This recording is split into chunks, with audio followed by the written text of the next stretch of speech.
ನಿಮ್ಮ favourite serials ಈಗ ಟಿವಿಗಿಂತ ಮುಂಚೆ ಸನ್ ನೆಕ್ಸ್ಟ್ ಆಪ್ ನಲ್ಲಿ ಜಾಲಿಯಾಗಿ ಎಲ್ಲರಿಗಿಂತ ಮುಂಚೆ ನೋಡಿ. ಈಗಲೇ ಸನ್ ನೆಕ್ಸ್ಟ್ ಆಪ್ ಡೌನ್ಲೋಡ್ ಮಾಡಿ ಮತ್ತು ಸಬ್ಸ್ಕ್ರೈಬ್ ಮಾಡ್ಕೊಳ್ಳಿ. ಬಂದೆ ಮೇಡಮ್, ಬಂದೆ ಬಂದೆ ಬಂದೆ ಬಂದೆ ಬಂದೆ ಹೇಳಿ ಮೇಡಮ್, ಏನು ವಿಷಯ ಮೇಡಮ್? ರೀ ಬಾಲರಾಜ್, ಅಯ್ಯೋ ಆ ಮೈನಾ ಬೈರನ ಹುಡ್ಕೋದಕ್ಕೆ ಮತ್ತೆ ಶುರು ಮಾಡ್ಕೊಂಡಿದ್ದಾಳೆ. ಅದೇ ನನ್ ಪ್ರಾಬ್ಲಮ್. ಅಲ್ಲ ಮೇಡಮ್, ಅವನನ್ನ ಊರ್ಗೆ ನಾವೇ ಕಳ್ಸುದ್ವಲ್ಲ, ಮತ್ತೇನ್ ಪ್ರಾಬ್ಲಮ್? ಇಲ್ಲ ಬಾಲರಾಜ್, ಮೈನಾ ಅವ್ರ ಅಕ್ಕನ್ ಮದ್ವೆ ನಡೀತಿದ್ರಿಂದ ಬೈರನ್ ಹುಡ್ಕೋದನ್ನ ಸ್ವಲ್ಪ ದಿನದ ಮಟ್ಟಿಗೆ ಸ್ಟಾಪ್ ಮಾಡಿದ್ಲು. ಈಗ ಮತ್ತೆ ಶುರು ಹಚ್ಕೊಂಡಿದ್ದಾಳೆ.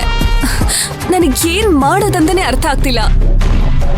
ಅದ್ರ ಜೊತೆಗೆ ಆ ಧ್ರುವ ಬೇರೆ ಸೇರ್ಕೊಂಡು ಶುರು ಹಚ್ಕೊಂಡಿದ್ದಾನೆ. ಇವಾಗ ಆ ಬೈರ ಮನೆ ಮೇಲ್ಗಡೆ ಯಾರೋ ಒಬ್ಬ ಇದ್ದಾನಲ್ಲ, ಅವನನ್ನ ಹುಡ್ಕೊಂಡು ಹೊರಟಿದ್ದಾರೆ. ಅವನೇನಾದ್ರೂ ಸಿಕ್ಕಿ ಒಂದ್ ಸಣ್ಣ ಇನ್ಫಾರ್ಮೇಶನ್ ಸಿಕ್ಕಿದ್ರು ನಮ್ ಕತೆ ಮುಗೀತು. ನೋಡಿ ಬಾಲರಾಜ್, ಯಾವುದೇ ಕಾರಣಕ್ಕೂ ಬೈರ ಬಗ್ಗೆ ಒಂದ್ ಸಣ್ಣ ಇನ್ಫಾರ್ಮೇಶನ್ ಕೂಡ ಸಿಗ್ಬಾರ್ದು. ಮೊದ್ಲು ಬೈರಂಗ್ ಫೋನ್ ಮಾಡಿ ಅವ್ನು ಎಲ್ಲಿದ್ದಾನೆ ಅಂತ ವಿಚಾರಿಸಿ. Okay madam.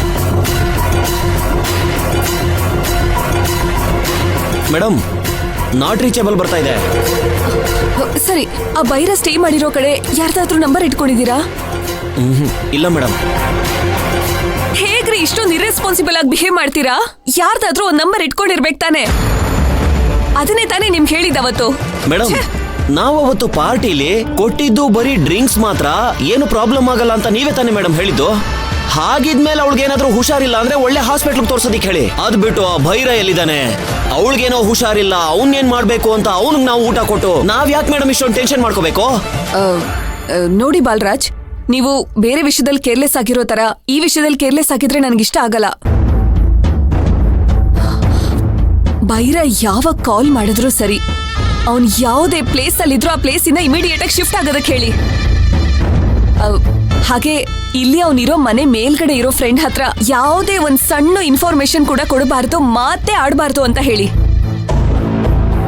ಒಂದ್ ಕೆಲ್ಸ ಮಾಡಿ, ಅದ್ ಎಷ್ಟು ದುಡ್ಡು ಖರ್ಚಾದ್ರೂ ಪರವಾಗಿಲ್ಲ, ನಾನ್ ಕೊಡ್ತೀನಿ. ಇನ್ನೊಂದ್ 2 ದಿನದಲ್ಲಿ ಈ ಕಂಟ್ರಿನೇ ಬಿಟ್ಟು ಬೇರೆ ಕಂಟ್ರಿಗೆ ಹೋಗೋದಕ್ಕೆ ಹೇಳಿ. ಮೇಡಮ್, ಅವನ್ನ ಫಾರಿನ್ ಕಳಿಸ್ತಾ ಇದ್ದೀರಾ? ಹಾಗಾದ್ರೆ ವಿಷಯ ಅಷ್ಟೊಂದು ಸೀರಿಯಸ್ ಮೇಡಮ್? ಅದೇನು ಅಂತ ನನ್ನ ಹತ್ರ ಮುಚ್ಚುಮರೆ ಮಾಡದೆ ಹೇಳಿ ಮೇಡಮ್. ನೋಡಿ, ನನಗ್ ನೀವು ವಾಪಸ್ ಪ್ರಶ್ನೆ ಮಾಡಬೇಡಿ. ನಾನು ಏನ್ ಹೇಳ್ದೆ ಅಷ್ಟನ್ ಮಾತ್ರ ಮಾಡಿ ನೋಡಿ.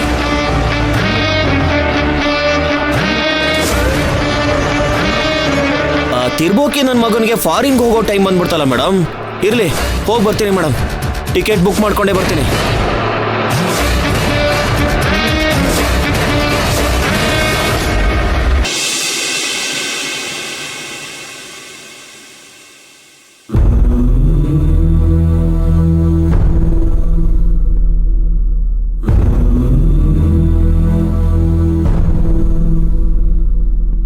ನಾನು ಹಳ್ಳಿಗೆ ಹೋಗೋಕ್ಕಿಂತ ಮುಂಚೆ ನಿನ್ನ ಹತ್ರ ನಾನು ಏನೋ ಕೇಳ್ಕೊಂಡಿದ್ದೆ.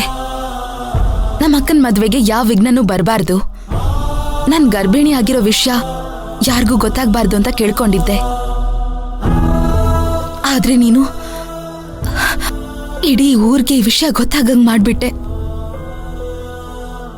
ಈಗ ಈ ವಿಷಯ ಎಲ್ರಿಗೂ ಗೊತ್ತಾಗಿರೋದ್ರಿಂದ ನನ್ನ ಮನ್ಸಲ್ಲಿ ಒಂದು ದೊಡ್ಡ ಭಾರ ಇತ್ತು. ಅದಿಲ್ದಂಗ ಆಗೈತೆ ದೇವ್ರೆ.